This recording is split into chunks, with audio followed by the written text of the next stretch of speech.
கிறிஸ்து இயேசுவில் பிரியமான சகோதர சகோதரிகளே, ஆண்டவரின் சமாதானம் உங்களோடு இருப்பதாக.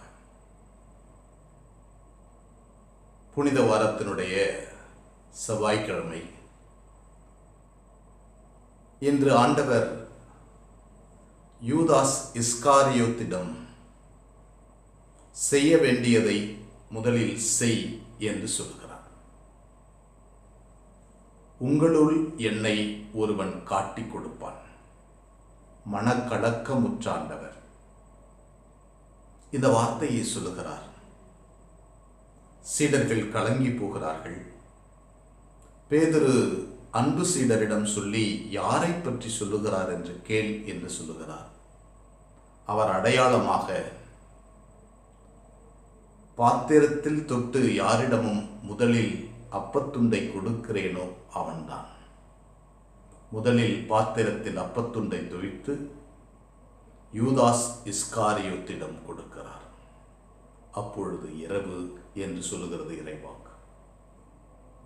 பெரும்பாலும் இந்த இரவு நேரங்களில்தான், இருளில்தான் மனிதன் கடவுளை விட்டு பிரிகிறான். கடவுளை விட்டு பிரிகின்றவன் பல்வேறு பாவ சூழ்நிலையில் தன்னையே தக்க வைத்துக் கொள்கிறான். ஒளியினின்று ஒளியாக, மெய்யும் கடவுளினின்று மெய்யும் கடவுளாக வந்து இறங்குகின்ற அந்த ஆண்டவர், அவரை விட்டு இருளில் நடப்பவன் போய்விடுகிறான்.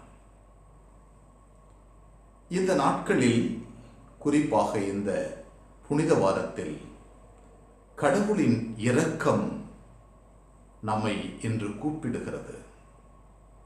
இருளிலிருந்து ஒளிக்கு கூப்பிடுகிறது. இந்த யூதாஸ் இஸ்காரியோத் இரவாக இருந்தாலும் இரவோடு சென்றான். இரவில் நாம் நடந்தாலும் கடவுளோடு நடக்கின்ற போது அது இரவாக இருக்காது, ஒளியாக இருக்கும்.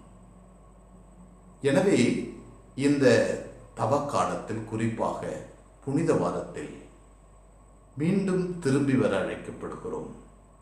ஒளியை நோக்கி, பகலை நோக்கி நாம் நடந்து வர அழைக்கப்படுகிறோம். ஆண்டவர் இன்றும் நம்மை கூப்பிடுகிறார். ஒளியை நோக்கி நடந்து வர நம்மை கூப்பிடுகிறார். அவருடைய குரல் இன்றும் கேட்டுக்கொண்டே இருக்கிறது. ஒளியை நோக்கி நடந்து வா சகோதரா என்று கூப்பிடுகிறார். ஆண்டவருடைய இந்த குரல் பல நேரங்களில் யூதாஸ் இஸ்காரியத்தை போல நமக்கு காதில் விழுவதில்லை. என்றும் ஆண்டவர் நம்மை கூப்பிடுகிறார். அவருடைய அருள் நம்மோடு இருக்கிறது. அவருடைய சக்தி நம்மை காப்பாற்றுகிறது. அவர் நம்மை வழிநடத்துகிறார். எனவே ஆண்டவருடைய நாளில், குறிப்பாக புனித வாரத்தினுடைய செவ்வாய்க்கிழமையில், இயேசு நம்மை இன்று அழைக்கிறார். இருளிலிருந்து ஒளிக்கு கூப்பிடுகிறார். நம்முடைய பாவ படுகொலியிலிருந்து, பாவத்தினுடைய பழக்க வழக்கங்களிலிருந்து இன்று நாம் எழுந்து வருவோம். எழுந்து வந்து ஆண்டவரிடம் செல்லுவோம். ஆண்டவர் நம்மை வழிநடத்துவார். அது இருளாக இருந்து கொண்டு இருளிலேயே தன்னுடைய வாழ்க்கையை முடித்துக் கொண்ட யூதாஸை போல அல்ல. நான் உன்னை மறுதலிக்கவே மாட்டேன் என்று சொல்லிவிட்டு மறுதலித்த பிறகும் எழுந்து வந்த பேதுருவை போல நம் வாழ்க்கையை அமைத்துக் கொள்வோம். எங்களை வழிநடத்துகின்ற ஆண்டவரை போற்றுகிறோம். அற்புதமான நாளுக்காக நன்றி சொல்கிறோம். தெய்வீக பாதையில் நாங்கள் நடக்கிறோம். ஆண்டவரே, உமது பாதைகளில் நாங்கள் நடந்து வர வரம் தாரும். எப்பொழுதும் உமது பிள்ளைகளாக இருக்க வரம் தாரும். ஆண்டவரே, ஒளியை நோக்கி நாங்கள் நடந்து வரவும், ஒளியின் பிள்ளைகளாய் நாங்கள் இருக்கவும் வரம் தாரும்.